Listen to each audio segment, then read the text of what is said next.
اب اس میں خصوصاً ہمارے اہل سنت میں سے جو اہل حدیث مکتبہ فکر کے لوگ ہیں ان کے لیے بہت بڑا لمحہ فکری ہے، کیونکہ اہل حدیث مکتبہ فکر کے لوگ جو ہے وہ حنفیوں کے مقابلے پر یہ بہت چیز پروپیگیٹ کرتے ہیں کہ حنفی اس کو واجب کہتے ہیں حالانکہ یہ سنت ہے. دیکھیں ابو بکر عمر نے چھوڑ دی.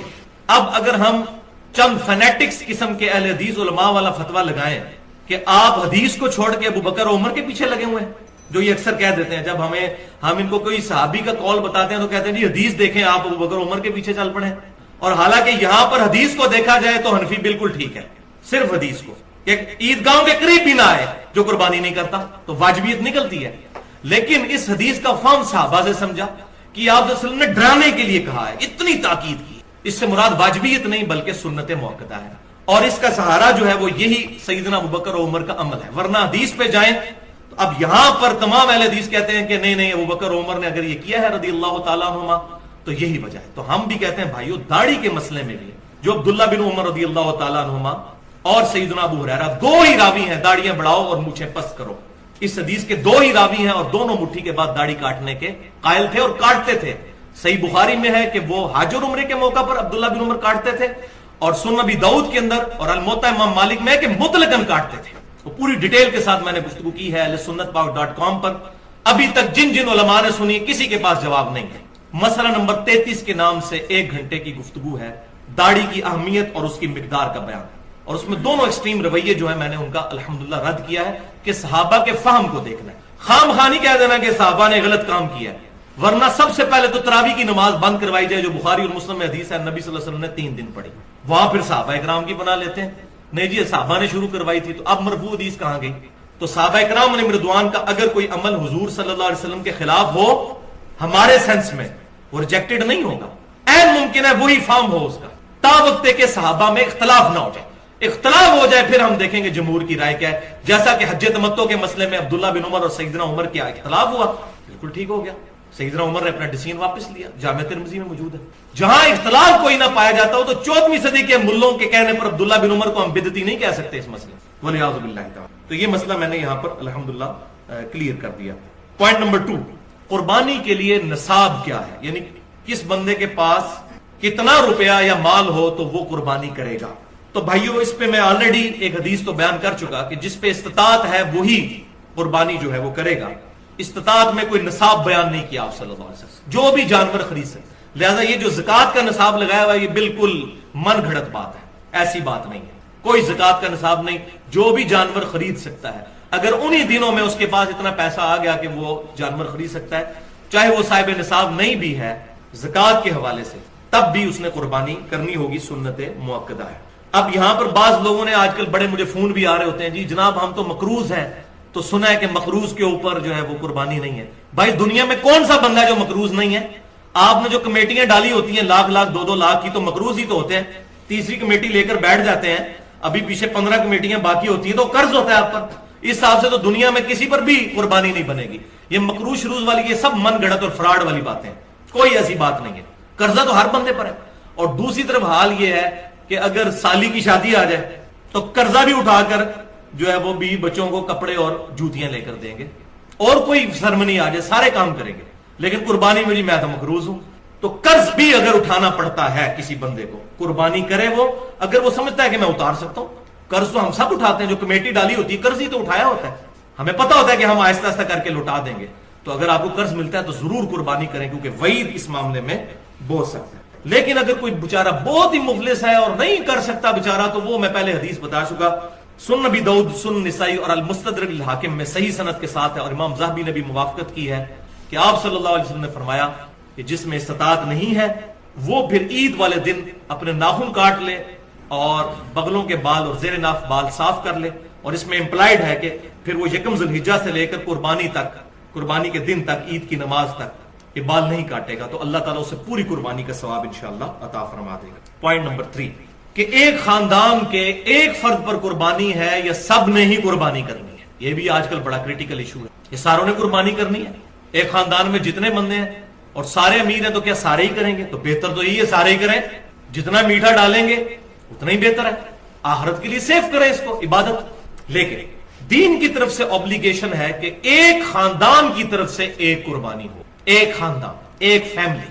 اب فیملی یہ نہیں ہے کہ 5 بھائی ایک گھر میں شادی شدہ رہ رہے ہیں تو یہ ایک فیملی ہے، نہیں، ایک شادی شدہ بندہ اور اس کے بچے، یہ ایک فیملی۔ ایک گھر میں اگر 5 بھائی ہیں تو یہ 5 فیملیز الگ الگ اپنی قربانی دیں۔ یہ نہیں ہے نہیں جی ہم تو ابا جی کو تنخواہ دیتے ہیں، ایک ابا جی نے قربانی کر دی سب کی طرف سے ہوگی، نہیں، باقی خرچے لادا لادا ہے، قربانی کی باری ہے تو ابا جی دیں گے، نہیں۔ تو ایک خاندان، میاں بیوی اور بچے، وہ ایک خاندان تصور ہوں گے، ان کی طرف سے ایک قربانی، اور وہ ثبوت جامعہ ترمذی اور سنن ابن ماجہ میں صحیح سند کے ساتھ حدیث ہے۔ عطا بن یسار تابعی کہتے ہیں کہ میں نے سیدنا ابو ایوب انصاری جو نبی صلی اللہ علیہ وسلم کے میزبان تھے ان سے پوچھا کہ آپ صلی اللہ علیہ وسلم کے زمانے مبارک میں آپ لوگ قربانی کس طرح دیا کرتے تھے؟ تو انہوں نے کہا کہ آپ صلی اللہ علیہ وسلم کے مبارک زمانے میں ہم میں سے ہر شخص ایک خاندان کی طرف سے ایک ہی بکری قربان کیا کرتا، اور وہ اس کے اور اس کے گھر والوں کی طرف سے تصور ہوتی تھی، لیکن بعد میں پھر صورتحال خراب ہوگی اور لوگ باہم فخر کرنے کے لیے ایک سے زیادہ قربانیاں کرنا شروع کر دیں، جس کا ذکر اگلی حدیث میں موجود ہے سنن ابن ماجہ میں ہی اور المستدرک للحاکم میں صحیح سند کے ساتھ، اور امام ذہبی نے بھی موافقت کی ہے کہ حذیفہ بن اسید رضی اللہ تعالیٰ عنہ کہتے ہیں کہ میرے گھر والوں نے مجھے اکسایا، حالانکہ میں یہ جانتا تھا کہ سنت یہ ہے کہ پورے گھر کی طرف سے ایک قربانی کی جائے، ایک بکری، لیکن میرے گھر والے مجھے اکساتے ہیں کہ میں زیادہ قربان کروں تاکہ لوگوں میں فخریہ طور پر یہ بات، یہ صحابہ کے زمانے میں یہ کام شروع ہو گیا، کیونکہ امت کا فتنہ تو مال ہے نا۔ تو پھر وہ صحابی کہتے ہیں کہ اب ہم زیادہ قربانیاں کرتے ہیں، اگر نہ کریں تو لوگ ہمیں کہتے ہیں کنجوس ہے، اس زمانے میں بات ہو رہی، کنجوس کہتے ہیں۔ تو یہاں پر یہ بات بھی سمجھ لیجئے کہ جو بیرون ملک لوگ آباد ہیں وہ گھر والوں کو یہاں پیسہ بھیجتے ہیں تو وہاں ان کو قربانی پھر کرنے کی ضرورت نہیں ہے، بیوی بچے ادھر ہیں، ماں باپ ادھر ہیں، تو وہاں سے پیسے بھجوا دیے تو اس کی طرف سے قربانی ہوگی، وہ خاندان کا سربراہ ہے، یہ نہیں ہے کہ اس نے لادا ادھر قربانی کر لی۔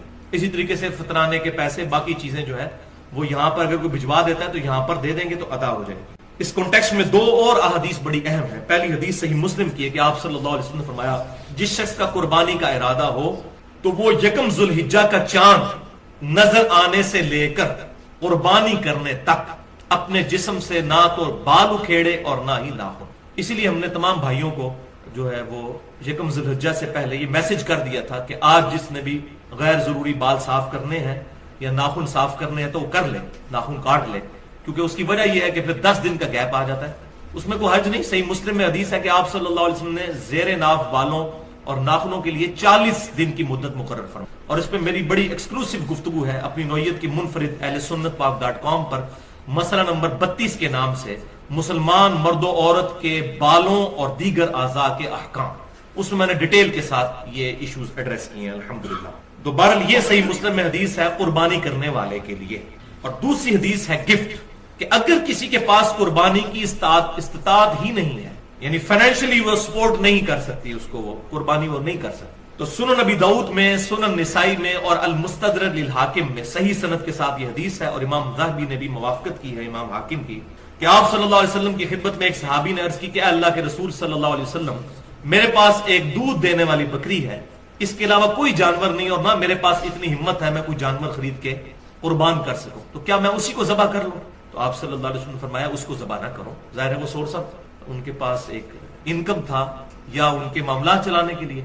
تو پھر آپ صلی اللہ علیہ وسلم نے اس صحابی کو ایک نسخہ فرمایا ارشاد، اور فرمایا آپ صلی اللہ علیہ وسلم نے کہ عید والے دن باقی لوگ قربانی کر رہے ہوں گے، تم اپنے ناخن اور زیر ناف بال اور بغلوں کے بال یہ صاف کر لینا، اللہ کے ہاں تمہاری پوری قربانی لکھی۔ اور اس میں یہ بات امپلائڈ ہے اس کے اندر یہ بات صحیح مسلم والی، کہ ایسا شخص بھی پھر یکم ذوالحجہ کا چاند نظر آنے سے لے کر عید قربان تک اپنے بال نہیں اکھیڑے گا اور نہ ناخن کاٹے گا، تو پھر باقی لوگ قربانی کرنے کے بعد بال صاف کریں گے جیسا کہ حاجی کرتے ہیں، اور اس میں حکمت یہ ہے کہ حاجیوں کی یہ نقل اتاری گئی ہے، تو یہ شخص اپنے بال صاف کرے گا، اللہ تعالیٰ پوری قربانی کا ثواب دے گا۔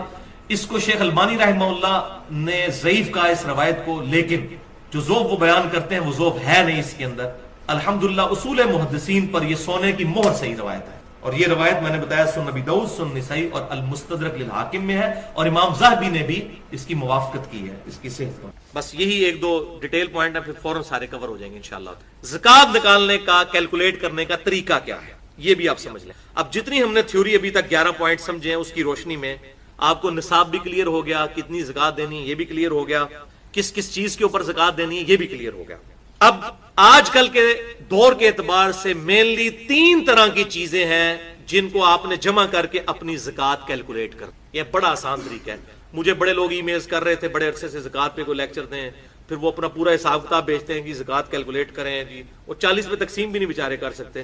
میں مطلب میرے لیے بڑی مصروفیت ہوتی ہے, میں نہیں یہ سارے معاملات لے کے چل سکتا, لہٰذا میں نے اب یہ میں آپ کو جنرلائز بتانے لگوں. یہ بڑا آسان طریقہ ہے زکات کو کیلکولیٹ کرنا. مینلی 3 طرح کی چیزیں. نمبر 1 سونا, چاہے وہ ٹکی کی فارم میں ہو یا ان زیورات کی فارم میں ہو جو آپ نے کنز بنا کر جوڑ کے رکھے ہوئے برے وقت کے لیے. نمبر 2 کرنسی, چاہے روپے کی شکل میں ہو, ڈالر کی شکل میں ہو, پاؤنڈ کی شکل میں, یورو کی شکل میں, ریال کی شکل میں, اس کا بھی ظاہر سونے والا ہی نصاب ہے.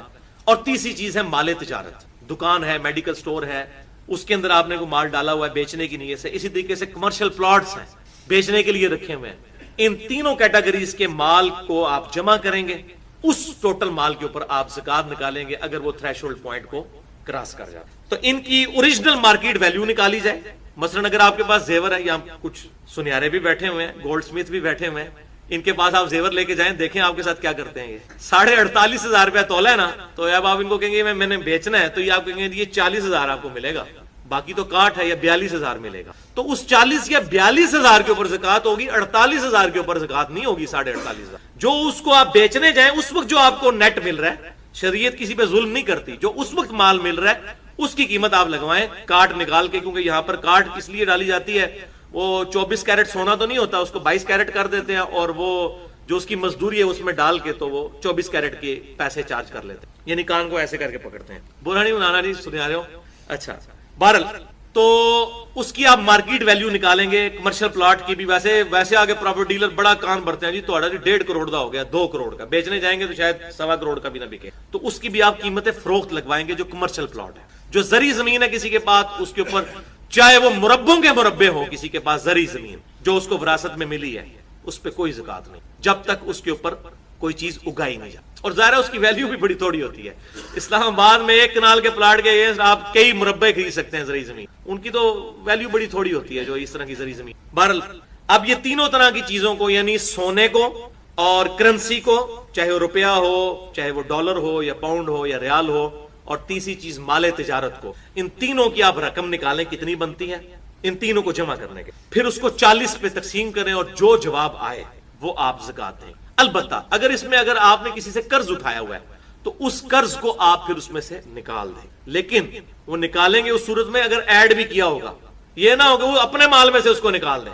مثلا آپ کے پاس 10 لاکھ روپے تھے, 10 لاکھ آپ نے قرض اٹھایا, تو کتنے ہو گئے 20, تو 20 میں سے 10 نکالیں گے, اپنے 10 میں سے 10 نکال کے 0 نہیں کر دینا.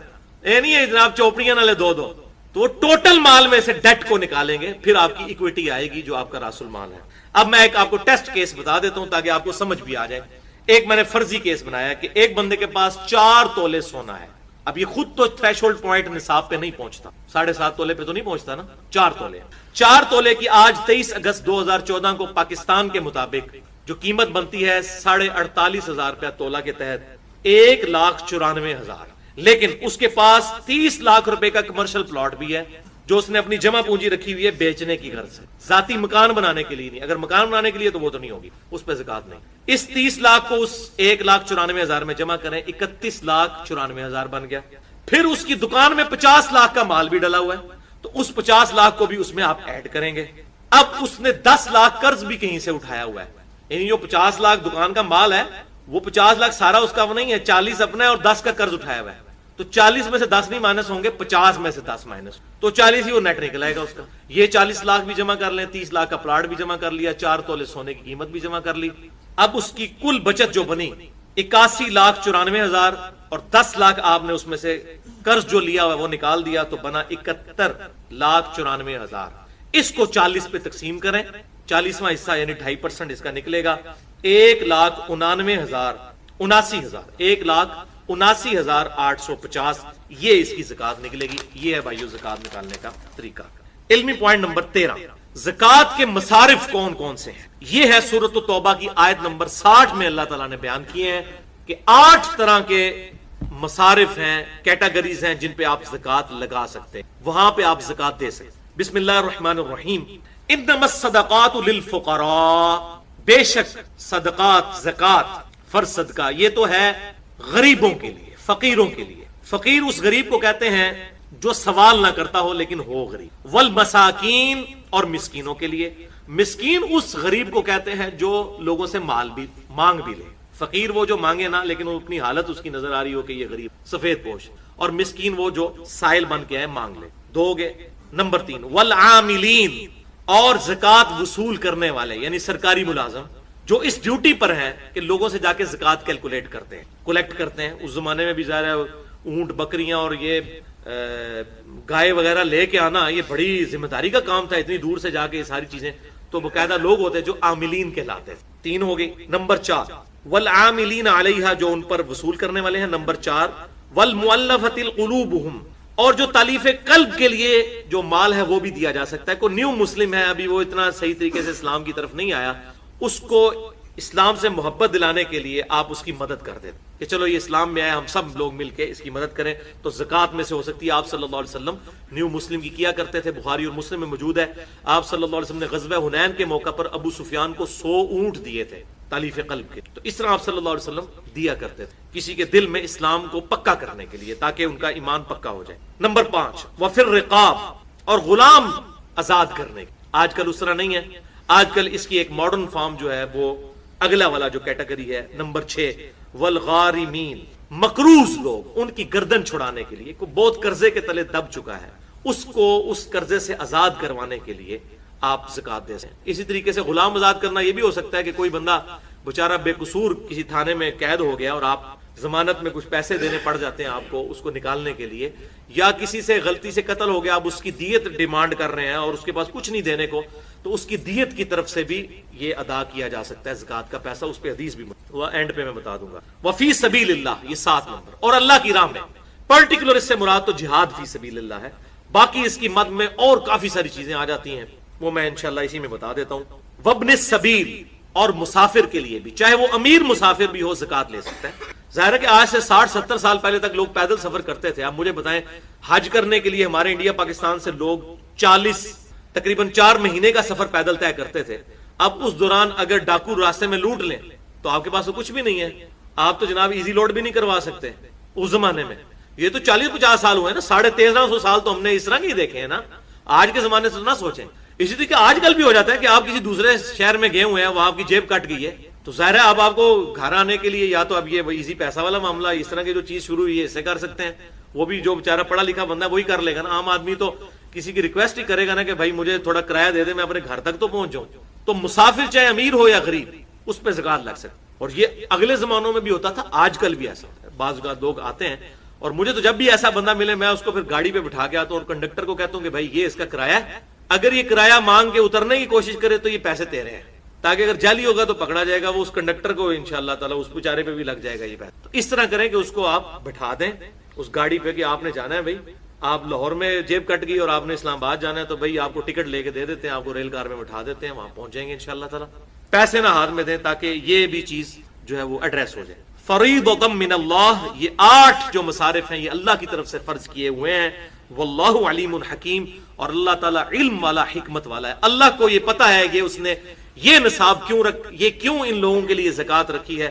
یہ اللہ کی حکمت کا تقاضا ہے، اس نے اپنے علم سے یہ چیزیں جج کی. بخاری اور مسلم کی متفق علیہ حدیث ہے، بخاری میں 1496، مسلم 121، کہ آپ صلی اللہ علیہ وسلم نے ارشاد فرمایا کہ زکات مالداروں سے لے کر غریبوں میں تقسیم کی. یعنی امیروں سے لے کر امیروں میں نہیں، مالداروں سے لے کر غریبوں میں. اور وہ یہ 8 کیٹیگری اوپر آ گئی. اس بات پر بھی اجماع ہے کہ میاں اپنی بیوی کو زکات نہیں دے سکتا اور بیوی اپنے خاوند کو زکات نہیں دے. ویسے تو بخاری اور مسلم میں آتا ہے کہ جو مرد اپنے بال بچوں پہ جو کچھ لگاتا ہے وہ صدقہ ہے، لیکن وہ زکات نہیں لگا رہا ہوتا. مراد یہ اللہ کے حضور صدقہ لکھا جائے گا. جیسے میں نے پچھلی دفعہ کتنی بتائیں، سبحان اللہ بھی کہنا صدقہ ہے، الحمدللہ کہنا بھی صدقہ ہے، لا الہ الا اللہ بھی صدقہ ہے، اللہ اکبر بھی صدقہ ہے. اس طرح میاں بیوی کا ایک دوسرے پہ خرچ کرنا بھی صدقہ ہے. اور اس میں صحیح مسلم کی میں نے حدیث بتائی تھی، ایون میاں بیوی کا آپس میں ازدواجی تعلق قائم کرنا بھی صدقہ ہے، اس پہ بھی ثواب ملے گا. لیکن آپس میں ایک دوسرے کو زکات نہیں دے سکتے. وہ جو فتاوی عالمگیریہ والا مسئلہ ہم نے سنا، وہ والا چکر بھی نہیں کر سکتے، ہیلا بازی بھی. اسی طریقے سے اس پہ بھی اجماع ہے کہ اولاد کو زکات نہیں دی جا سکتی. اولاد اپنے ماں باپ کو نہیں دے. ماں باپ میں اس کے اپنے ماں باپ بھی شامل ہیں، دادی دادا بھی شامل ہیں، اور نانی نانا بھی شامل ہیں. یعنی آپ خود جس کی اولاد ہے یا جو آپ کی نسل سے ہے ان کو آپ ڈائریکٹ زکات نہیں دیں. لیکن بہن بھائیوں کو آپ زکات دے سکتے ہیں، اور سب سے افضل زکات یہ بخاری اور مسلم کی متفق علیہ حدیث ہے، بخاری میں 1466، مسلم میں 2318 اور سنن نسائی میں بھی ڈیٹیل کے ساتھ 2583 ہے۔ آپ صلی اللہ علیہ وسلم نے فرمایا کہ عام غریب آدمی کو صدقہ دینے کا 1 اجر ہے، اور رشتہ دار غریب کو دینا 2 اجر ہے، کیونکہ اس میں اللہ تعالیٰ صدقے کا اجر بھی دے گا اور رشتہ داروں کے ساتھ حسن سلوک اور صلہ رحمی کرنے کا اجر بھی دے گا۔ لہذا رشتہ داروں کو دینا زیادہ افضل ہے، ڈبل ثواب ہے۔ اور یہ اس لیے ہے کہ اکثر جیلسی بھی رشتہ داروں میں ہوتی ہے، یہ تویز دھاگے بھی رشتہ دار کرواتے ہیں، ایک دوسرے کو وہ پھلتا پھولتا نہیں دیکھ سکتے، دوسرا بندہ کبھی بھی آپ سے جیلس نہیں ہوتا۔ تو اللہ تعالیٰ نے ہماری اسی انسٹنکٹ پہ اسٹرائک کیا ہے کہ سب زیادہ ثواب ملے گا رشتہ داروں کو دو۔ اور اکثر لوگ ناراض ہوتے ہیں، اس نے منو اپنی دھی کا رشتہ نہیں دیتا سی، تے نے نہیں سی کیتا جی، میں تے گھر بھی نہیں وڑنا، اس نے مجھے اپنی بیٹی کا رشتہ نہیں دیا تھا، میں نے جانا ہی نہیں ہے، وہ غریب ہے۔ لوگوں کو زکات دیتے رہیں گے اور اپنے غریب بہن بھائیوں کو زکات نہیں دیتے، یہ بہت غلط پریکٹس ہے، اللہ تعالیٰ اس سے محفوظ۔ اچھا، اس پہ بھی اجماع ہے امت کا کہ جو فرض صدقہ ہے یہ صرف مسلمان کو دیا ہے، فرض صدقہ یعنی زکات۔ ہاں، زکات کے علاوہ جتنا ہے، جیسے قربانی کا گوشت ہے، وہ فرض نہیں ہے، سنت موقدہ ہے۔ اس طریقے سے ہاں، منت کا جو ہوگا، جیسے یہ منت مانتا ہے کوئی کہ میں بکرا دوں گا اللہ کے نام کا، منت، تو وہ بھی واجب میں آ جاتی ہے، وہ بھی آپ غیر مسلم کو نہیں۔ لیکن عام حالت میں آپ جو جتنی بھی نظر نیاز کرتے ہیں اللہ کی راہ میں خرچ کریں، اس میں مسلمان کو دیں یا غیر مسلم کو، دونوں صورتوں میں ثواب ہو۔ یہ نہیں ہے کہ مسلمان کو دینے سے ہی ہوگا، لیکن جو فرض صدقہ ہے وہ صرف فرض زکات، وہ صرف مسلمان کو دے سکتے ہیں، غیر مسلم کو نہیں دے سکتے۔ اب رہا فی سبیل اللہ کا مسئلہ، تو بھائیو فی سبیل اللہ کی مد بہت بڑی ہے۔ اللہ تعالیٰ نے فی سبیل اللہ کہہ کے مسئلہ امت کا حل کر دیا ہے۔ فی سبیل اللہ میں آپ کسی غریب بچے کی فیس بھی دے سکتے ہیں، کوئی لائبریری بنوا سکتے ہیں، رفاع عامہ کے کام کر سکتے ہیں، کوئی گلی بنوا سکتے ہیں، کہیں پر کنواں نہیں آپ کنواں کھدوا سکتے ہیں، چاہے امیر وہاں سے استعمال کرے پانی چاہے غریب۔ رفاع عامہ کے جتنے کام ہیں یہ سب کے سب کام فی سبیل اللہ میں شامل ہیں۔ اسی طریقے سے کوئی ٹی وی چینل ہے ایسا جو صرف دین کی دعوت کا کام کرتا ہے اور اس کو کمائی کا ذریعہ نہیں بناتا، نو پروفٹ نو لاس پہ، اس کو بھی زکات لگ سکتی ہے۔ تو فی سبیل اللہ کی مد بہت بڑی ہے، اس میں آپ مسجد کے اوپر بھی لگ سکتا ہے، مسجد میں تو اختلاف ہے، دونوں طرف اقوال موجود ہیں، لیکن مدرسے کے اوپر سب کا اجماع ہے کہ دینی مدرسے کے اوپر بھی لگ سکتا ہے۔ اور الحمدللہ اس حوالے سے میں بات پھر وہ ریپیٹ کروں جو میں نے پچھلی دفعہ کی تھی کہ پوری دنیا کا یہ سروے ہے کہ پوری دنیا میں چیریٹی میں نمبر 1 پاکستان ہے، خرچ کرنے والا ملک۔ پوری دنیا میں کسی ملک کے لوگ اتنا خرچ نہیں کرتے غریبوں پر جتنا پاکستان کرتا ہے۔ یہ چیریٹی میں پاکستان دنیا میں نمبر 1، اور یہ ملک چل رہی چیریٹی کے اوپر ہے۔ اتنے غریب لوگ بیچارے لوگوں کے گھروں میں کام کرتی ہیں عورتیں، آپ 1000 روپے میں ایک کام کرنے والی عورت بھی ہائر کر سکتے ہیں، $10 بنتے ہیں مہینے کے۔ $10 مہینے کا کیا ہے؟ باہر کے ملکوں میں تو $10 گھنٹہ چارج ہوتا ہے صفائی کرنے والی، یہاں مہینے میں۔ اب وہ غریب عورتیں بیچارہ اپنا گزارا کیسے کرتی ہیں کہ لوگ ان کے ساتھ باقی چیزوں میں بھی مدد کرتے ہیں۔ لیکن یہ بھی یاد رکھیں، جو عورت آپ کے گھر میں کام کر رہی ہے اس کو اگر آپ زکات دیتے ہیں تو یہ نہ اس کے اگینسٹ سے کام زیادہ نہ کروائیں، ورنہ وہ پھر آپ سود کھا رہے ہوں گے۔ ویسے زکات سے اس کی مدد کریں، اس میں اس کی طرف سے بدلے کو اپنے ذہن میں نہ رکھیں، ادروائز زکات گئی بیڑا غرق۔ یہاں پر ایک تملیک کا مسئلہ میں بتا دوں جو فقہ حنفی میں ایک بہت بڑا مسئلہ ہے، اس کی وجہ سے بڑا فتنہ کھڑا کیا ہے ان لوگوں نے، تملیک کا، ملکیت کا مسئلہ۔ فقہ حنفی میں یہ مسئلہ انہوں کی کتابوں میں لکھ دیا اور وہ آج تک اس کو ڈیفینڈ کر رہے ہیں، ان کے پاس کوئی دلیل اس کی نہیں۔ وہ کہتے ہیں کہ جی زکات کے لیے مالک بنانا ضروری ہے۔ دیکھیں جی، یہ جو انٹرپریٹیشن آپ نے کی بالکل غلط ہے، اس طرح کے الفاظ حدیث میں نہیں ہیں۔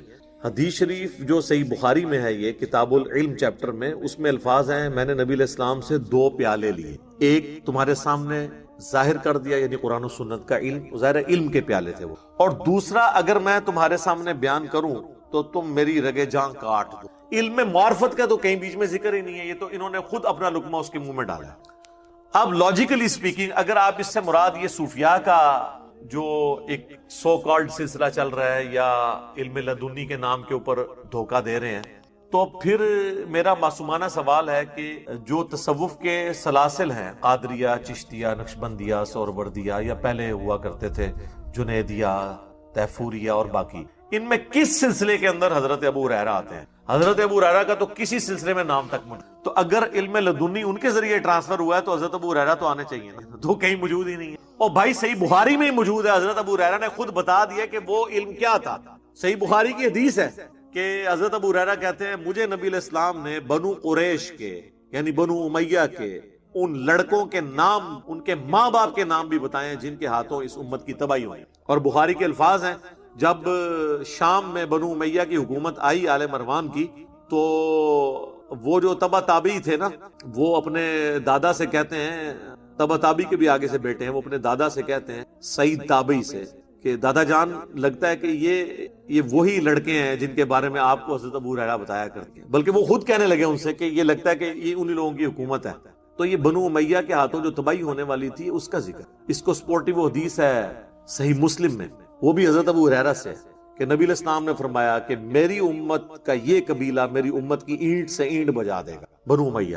تو صحابہ نے کہا کہ آپ ہمیں کیا حکم دیتے ہیں؟ آپ نے فرمایا کہ کاش میری امت ان سے الگ رہے۔ جی، مسند ابی یعلا میں حدیث موجود ہے، المستدرک للحاکم میں ہے کہ حضرت ابو ہریرہ کہتے ہیں نبی علیہ السلام نے اپنی وفات سے چند دن پہلے ایک خواب دیکھا کہ بنو مروان کے بندر آپ کے ممبر کے اوپر اچھل کود رہے ہیں، اور اس کی یعنی آپ کو بتایا گیا کہ آپ کی وفات کے بعد یہ حکومت پہ قابض ہو جائے۔ تو حضور علیہ السلام اتنے پریشان ہوئے کہ حضرت ابو ہریرہ کہتے ہیں کہ اپنی وفات تک پھر حضور کو کسی نے ہنستے ہوئے نہیں دیکھا کہ یہ بندر چڑھیں گے ممبر کے اوپر۔ یہ بھی حضرت ابو ہریرہ نے روایت کی۔ تو سر وہ بتا کے گئے ہیں، وہ دوسرا پیالہ منو دس دے گئے نے تنہا دس رہے وہاں اینج ہے، صرف انہوں نے اپنی جان بچائی ہے، نام نہیں لیے، کیونکہ انہیں خطرہ تھا کہ یہی حکومت میں بیٹھے ہوئے ہیں تو میری گردن کاٹ دیں گے۔ حسین تو ہر کوئی بندہ نہیں بنتا نا سر، یعنی آخری درجے میں اجازت ہے، آپ اپنا جو جان بچانے کے لیے کسی لیول تک کمپرومائز کر سکتے، برائی کو دل میں برا جانتے ہوئے۔ ایک اور حدیث ہے مسند احمد کے اندر کہ حضرت ابو ہریرہ یہ کہا کرتے تھے، اے اللہ میں جو 70 کی دہائی کا آغاز ہے، یعنی 60 کے فوراً بعد، اس سے تیری پناہ میں آتا ہوں اور نوجوان لڑکوں کی حکومت سے۔ دلائل النبوہ امام بیہقی کی کتاب میں آتا ہے، مشکات میں بھی یہ روایت موجود ہے کہ بازاروں میں چلتے ہوئے وہ دعا کیا کرتے تھے، اے اللہ میں جو 60 کی دہائی کا جو اینڈ ہے، 70 کا آغاز ہے، اور جو چھوکروں کی حکومت ہے، اس سے میں تیری پناہ میں آتا ہوں۔ اور اللہ تعالیٰ نے ان کو دیکھنے پہلی موت دے دی ہے، وہ 59 ہجری میں فوت ہوئے ہیں۔ 60 ہجری میں یزید جو ہے وہ امیر بن گیا، اور 61 ہجری میں واقعہ کربلا ہو گیا۔ تو یہ حضرت ابو ہریرہ جس چیز کی طرف اشارہ کرتے تھے نا، وہ یہ بنو امیہ کے ذریعے امت کی تباہی ہونے والی یہ خبریں تھی، غیبی خبریں جو ان کو بتائی گئی تھی، اس کا کوئی علم معرفت، علم لدنی سے کوئی تعلق نہیں ہے، ورنہ تو حضرت ابو ہریرہ ان کے سلاسل کے اندر ہوتے۔ تو یہ اس حدیث کو مس کوٹ کیا جاتا ہے، اور منکرین حدیث خام خواہ اس حدیث کا انکار کرتے ہیں، وہ یہ سمجھتے ہیں صوفیاء کی دلیل ہے۔ تو آپ پہلے اس کو سمجھ تو لیں وہ حدیث ہے کیا، ان کی کوئی دلیل نہیں ہے، خام خواہ آپ ان کے کھاتے میں ڈال کے اور پھر اس کو ریجیکٹ کرنے کی کوشش کرتے ہیں۔ آپ علمی طریقے سے معاملات کو لے کے چلیں تو آپ کو پتہ چل جائے گا یہ معاملہ کچھ اور تھا، انہوں نے جان بوجھ کے اسے بگاڑ کے پیش کی۔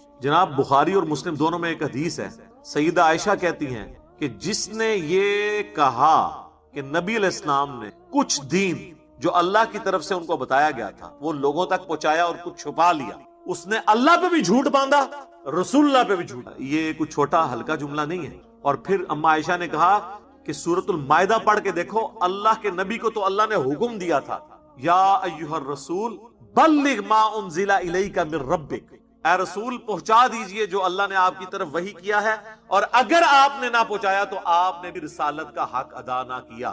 اما عائشہ یہ آیت پڑھ کے کہتی تھی کہ جب رسول اللہ کو اللہ یہ کہہ رہا ہے کہ تم نے رسالت کا کام ہی پورا نہیں کیا، اگر آپ نے امت تک دین نہیں پہنچایا، تو یہ کیسے ہو سکتا ہے کہ حضور باتیں چھپا لیں؟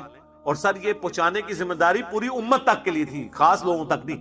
خاص لوگوں کو صرف وہ باتیں بتائی گئی ہیں جن کا تعلق عام دین کے ساتھ نہیں تھا، مستقبل کی خبروں کے ساتھ تھا، جیسا کہ حذیفہ ابن یمان کے بارے میں صحیح بخاری میں آتا ہے، رازدار رسول تھے، انہیں منافقین کے نام بتائے گئے تھے۔ وہ نام ہمیں پتہ چلے نہ چلے، اس سے دین کی کہیں اسٹرکچر میں کوئی فرق نہیں پڑتا۔ جو دین سے متعلق چیزیں، یہ تو دین کہہ رہے ہوتے ہیں نا کہ جی سینہ بہ سینہ دین ٹرانسفر ہو رہا ہے، اور ان کے سینوں میں وہ دین ٹرانسفر ہو رہا ہے جو قرآن و سنت کے بالکل خلاف ہے۔ اگر اس کے حق میں ہوتے ہم مان لیں گے۔ جو جلی دین ہے سامنے روزے روشن کی طرح عیاں، اس کو چھوڑ کے کوئی اور چیز لے آئے بالکل اس کے اپوزٹ، ہم اسے کیسے مان لیں؟ صحیح مسلم میں حدیث ہے، نبی علیہ السلام نے حجۃ الوداع کے موقع پر فرمایا کہ میں اپنے بعد تم میں وہ چیز چھوڑ کے جا رہا ہوں کہ اسے مضبوطی سے پکڑ لوگے، کبھی گمراہ نہیں ہوگے، اور وہ اللہ کی کتاب ہے۔ جو صحیح مسلم میں خطبہ ہے نا حجۃ الوداع کا، اس میں اللہ کی کتاب کا ذکر ہے اور کسی چیز کا نہیں۔ سنت کو ماننا کتاب اللہ ہی کو ماننا ہے۔ من یطع الرسول فقد اطاع اللہ، جس نے رسول کی اطاعت کی گویا اس نے اللہ کی اطاعت کی۔ البتہ المستدرک للحاکم میں موجود ہے، الموطا امام مالک کی روایت تو کمزور ہے، حاکم میں ہے کہ نبی علیہ السلام نے فرمایا کہ میں تم میں دو چیزیں چھوڑ کے جا رہا ہوں، ایک اللہ کی کتاب اور دوسرے اس کے نبی کی سنت، ان کو مضبوطی سے پکڑ لو گے کبھی گمراہ نہیں ہو۔ تو سر حجۃ الوداع پہ کوئی صحابی نہیں کھڑا ہوا جس نے کہا یا رسول اللہ وہ جو دوسرا پیالہ ہے علم لدنی والا وہ میں نے آگے پہنچانا ہے یا نہیں پہنچانا؟ جناب مسلم شریف میں الفاظ ہیں جو یہاں موجود ہیں، جو دین ہے ان لوگوں تک پہنچا دیں جو یہاں پہ موجود نہیں۔ تو وہاں تو کسی نے نہیں کہا یا رسول اللہ دونوں پیالے پہنچانے ہیں یا ایک ہے، ہی ایک تھا۔ اور یوم النہر کا جو خطبہ ہے بخاری اور مسلم اس میں موجود ہے، جو یہاں پہ موجود ہے ان تک پہنچا دیں جو یہاں پہ موجود ہے، جس میں آپ نے پھر گواہی بھی لی تھی۔ صحابہ نے کہا کہ آپ نے دین پہنچا دیا، 3 دفعہ انگلی آسمان کی طرف بلند کر کے نیچے کی کہ اے اللہ اللہم اشہد اللہم اشہد اللہم اشہد۔ وہاں کسی نے کہا یا رسول اللہ وہ خاص باتیں ہیں میں آگے بتا دوں۔ اور سر جو غدیر خم کا خطبہ ہے صحیح مسلم میں 6225 سے 6228 تک نبی الاسلام کا حجۃ الوداع کے بھی بعد خطبہ ہے، وفات سے 2 مہینے پہ۔ اے لوگو آگاہ ہو جاؤ، میں بھی ایک انسان ہوں، قریب ہے کہ اللہ کا قاصد یعنی موت کا فرشتہ میرے پاس آئے اور میں اس کی دعوت قبول کر لوں۔ میں اپنے بعد تم میں 2 بھاری چیزیں چھوڑ کے جا رہا ہوں، ان میں سے پہلی چیز اللہ کی کتاب ہے، اس میں ہدایت ہے، اس میں نور ہے، تم اللہ کی کتاب کو پکڑو، اپنا تعلق اس کتاب کے ساتھ مضبوط کرو۔ اللہ کی کتاب اللہ کی رسی ہے، جو اسے پکڑے گا ہدایت پہ ہوگا، جو چھوڑ دے گا گمراہ ہو جائے۔ اور دوسری بھاری چیز میرے اہل البیت ہے، میں اپنے اہل البیت کے معاملے میں تمہیں اللہ کا خوف دلاتا ہوں، اللہ کا خوف دلاتا ہوں، اللہ کا خوف دلاتا ہوں۔ 3 دفعہ امت بالکل الٹ چلی، نہ قرآن کو پکڑا نہ اہل بیت کو زندہ، بالکل الٹ چلی ہوئی۔ اب وہاں پر یہی حدیث آگے بھی چلتی ہے بقیہ کتابوں میں۔ جامعہ ترمذی میں کچھ حصہ اس کا موجود ہے کہ نبی الاسلام نے پھر حضرت علی کا ہاتھ یوں بلند کر کے کہا من کنت مولاہ فہذا علی مولاہ، جس کا مولا میں اس کا مولا علی۔ اور یہ حدیث مسند امام احمد میں ڈیٹیل کے ساتھ ہے، سنن نسائی الکبریٰ کے اندر ہے۔ نبی الاسلام نے صحابہ سے کہا النبی اولا بالمؤمنین من انفسہم وازواجہ امہاتہم۔ سورہ احزاب کی اس آیت کے تحت آپ نے کہا کہ کیا میں مومنین کی جانوں پر ان سے بڑھ کر حق رکھتا ہوں؟ میری بیویاں امت کی مائیں ہیں۔ سب نے کہا بلایا۔ تو آپ نے پھر حضرت علی کا ہاتھ پکڑ کے کہا من کنت مولاہ فہذا علی مولا۔ پھر جو میرا حق اپنے اوپر تسلیم رکھتا ہے نا، حق ولایت، حق قرابت، تو وہ حضرت علی کا حق بھی تسلیم۔ اور پھر آپ نے کہا اے اللہ اس سے محبت رکھ جو علی سے محبت ہے، اس سے دشمنی رکھ جو علی سے دشمنی۔ حضرت علی سے اوپر تو کوئی نہ ہوا، ٹھیک ہے، اس حوالے سے تو حضرت علی سے پوچھ لیتے ہیں کہ کوئی یہ، اور سارے سلسلوں میں حضرت علی کو ڈالا ہوا ہے انہوں نے تصوف میں، وہ کہتے ہیں مولا علی سے چلتے ہیں، تو مولا علی سے ہی پوچھ لیتے ہیں کہ آپ کو کوئی خاص بات دی؟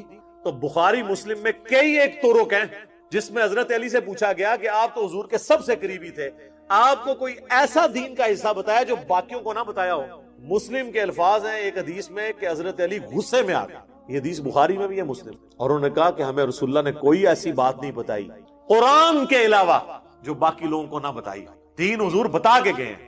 ہاں رہا فہم قرآن تو وہ ہر مومن کا حصہ ہے، قرآن کو کوئی کتنا سمجھ لے، قرآن دیا ہے امت کو حضور، قرآن چھوڑ دیا انہوں نے، باقی بابوں کی کتابیں پکڑی ہوئی ہیں، عقیدہ قرآن کے اندر ہے، غدیر خم قرآن، حجۃ الوداع قرآن، وصیہ رسول قرآن۔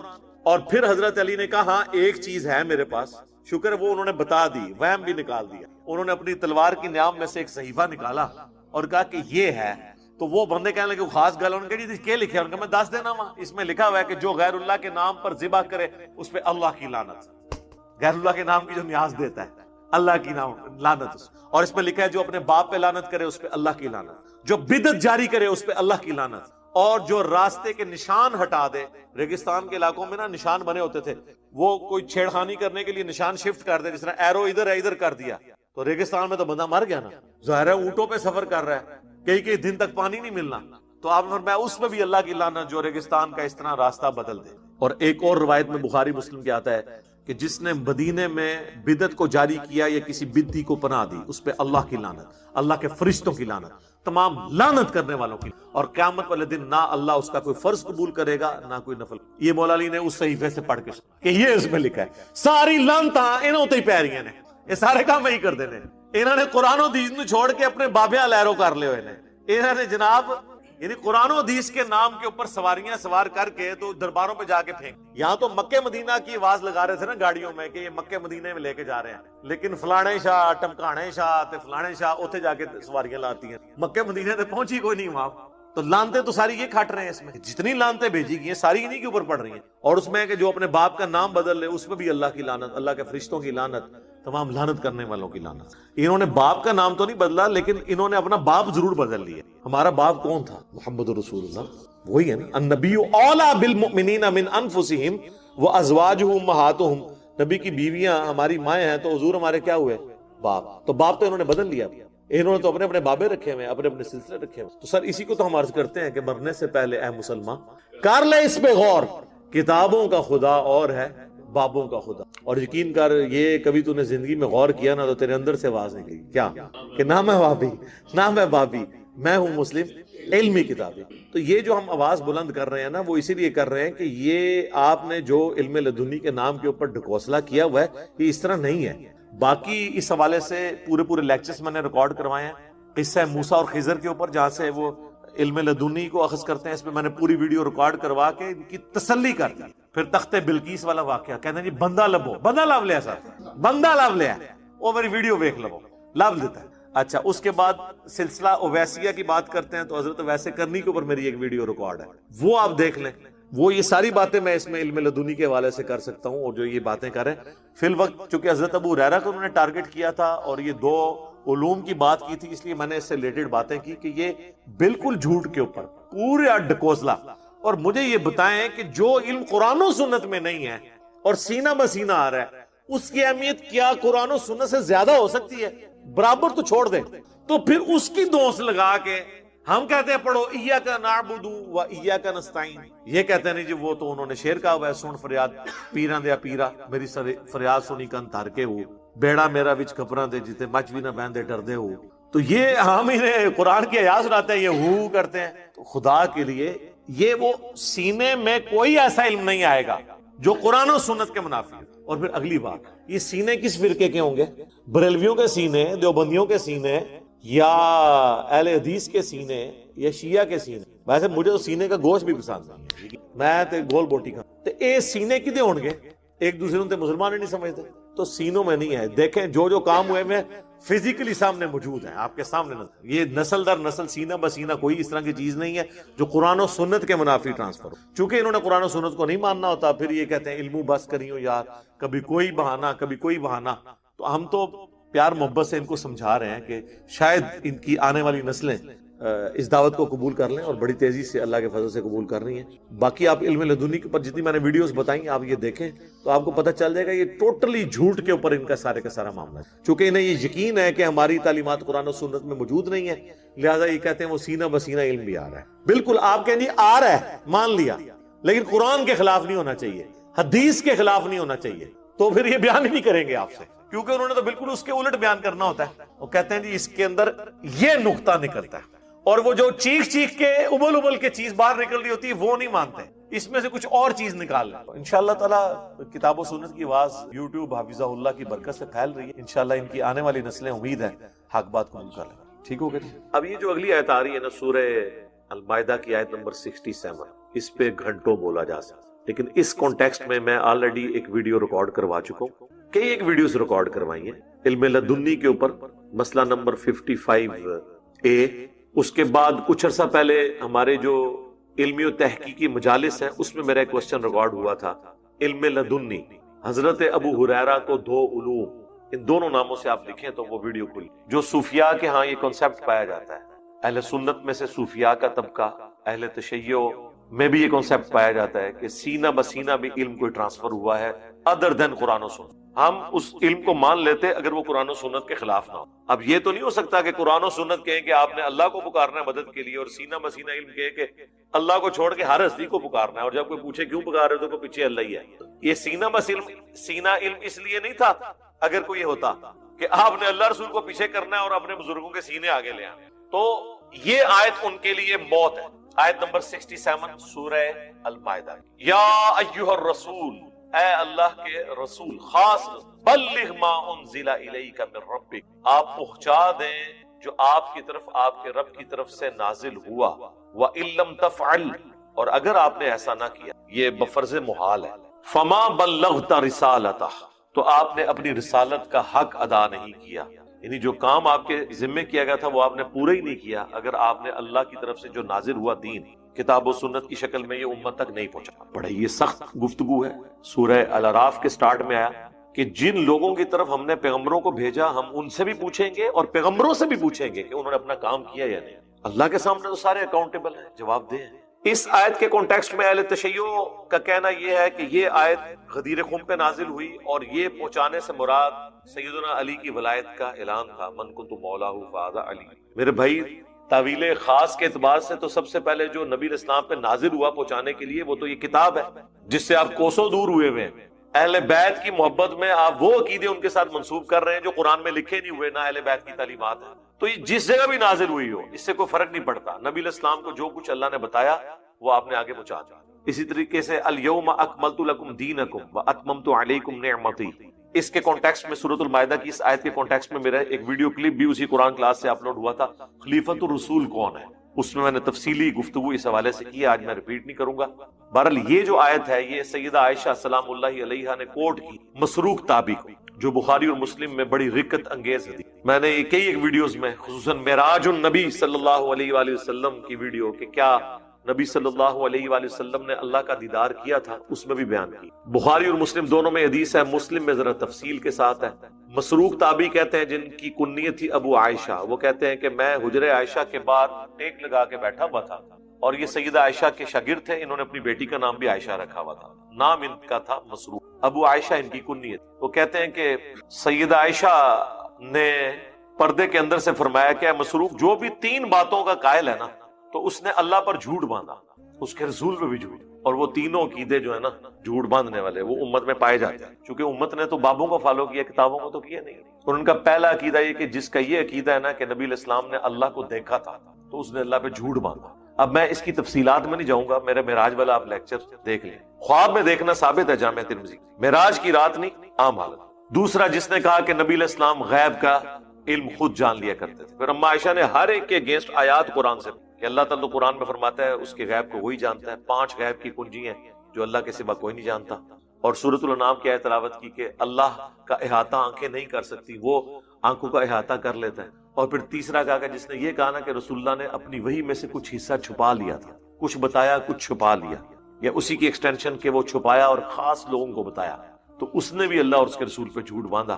اس تیسرے عقیدے پہ اما عائشہ نے یہ آیت پڑھی کہ جب قرآن کہہ رہا ہے یا ایھا الرسول بلغ ما انزل الیک من ربک وان لم تفعل فما بلغت رسالتہ، اے نبی پہنچا دیجئے، اے رسول پہنچا دیجئے جو اللہ نے آپ کی طرف نازل کیا، اور اگر آپ نے یہ نہ پہنچایا تو آپ نے رسالت کا حق نہ ادا کیا.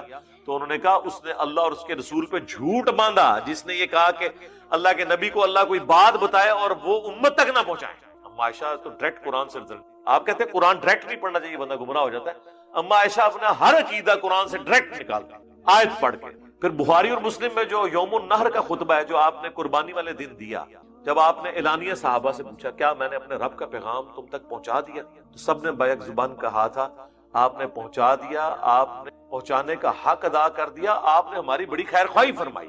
اور یہی خطبہ صحیح مسلم میں آتا ہے، آپ نے حجۃ الوداع کے دن بھی. پھر آپ نے 3 دفعہ آسمان کی طرف انگلی یوں اٹھا کے تو صحابہ کی طرف کی، اللہم اشہد اللہم اشہد اللہم اشہد، اے اللہ گواہ رہنا گواہ رہنا گواہ رہنا، یہ مان رہے ہیں کہ میں نے تیرا پیغام ان تک. وہاں تو صرف کوئی شخص نہیں کھڑا ہوا کہ یا رسول اللہ آپ نے مجھے جو خاص باتیں بتائی تھی وہ میں نے آگے پہنچانی ہے کہ نہیں پہنچانی. آپ نے فرمایا اب تمہاری ذمہ داری ہے کہ جو بات تم تک پہنچی اس کو دوسرے لوگوں تک پہنچا دو. بعض اوقات جسے بات بتائی جا رہی ہوتی ہے وہ زیادہ یاد رکھنے والا ہوتا ہے بنسبت اس کے کہ جو بات پہنچا رہا ہے. اور یہ پریکٹیکلی ثابت ہوا. جتنے ہمارے مین سٹریم کے اہل سنت کے امام ہیں وہ سب نان عربک ہیں، جن کی حدیث کی کتابیں ہم نے ٹیبل پہ رکھی، بخاری ہو، مسلم ہو، ابو داؤد ہو، ترمذی ہو. تو وہ نبی علیہ السلام کی پیشگوئی پوری ہوئی.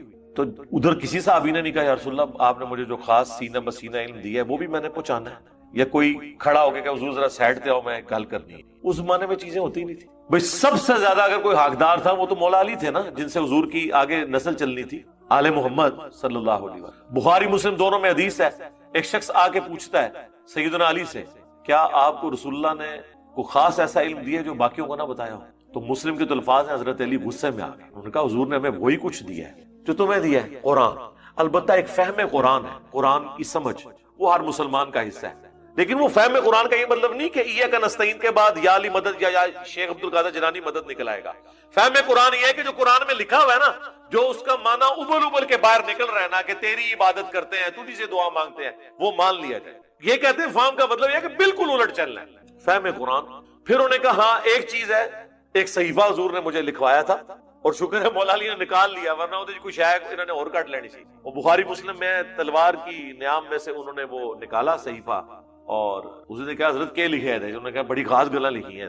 حضرت علی نے کہا اس میں نبی الاسلام نے ہمیں لکھوایا تھا کہ جو غیر اللہ وہ بھی تواڈے تے لعنتاں ساریاں بھیجیاں، جو مدینے میں بدعت کو جاری کرے اس پہ اللہ کی لعنت، اللہ کے فرشتوں کی لعنت، تمام لعنت کرنے والوں کی لعنت، یعنی بنو امیہ پہ اور ان کے چاہنے والوں پہ. اچھا جی، اور اس کے علاوہ بھی جتنے بدعتی ہیں. دوسرا جو غیر اللہ کے نام کی نیاز دے، غیر اللہ کے نام کی قربانی کرے، اس پہ اللہ کی لعنت، اللہ کے فرشتوں کی لعنت، تمام لعنت کرنے والوں کی. اے لکھیا جی حضرت علی نے صحیفہ میں کھول لیا، دریافت کر لیا، بخاری مسلم بھی لکھیا ہے. تیسرا، مسلمان اگر کسی کافر کو قتل کر دے تو اس کے بدلے میں اسے قتل نہیں کیا جائے گا، اس کی وہ دیت لی جائے گی. اور مسلمانوں کے قیدیوں کے احکامات، جن کی حضرت علی کو ضرورت پڑنی تھی جنگ جمل صفین میں کہ ان کے ساتھ آپ نے کیا سلوک کرنا.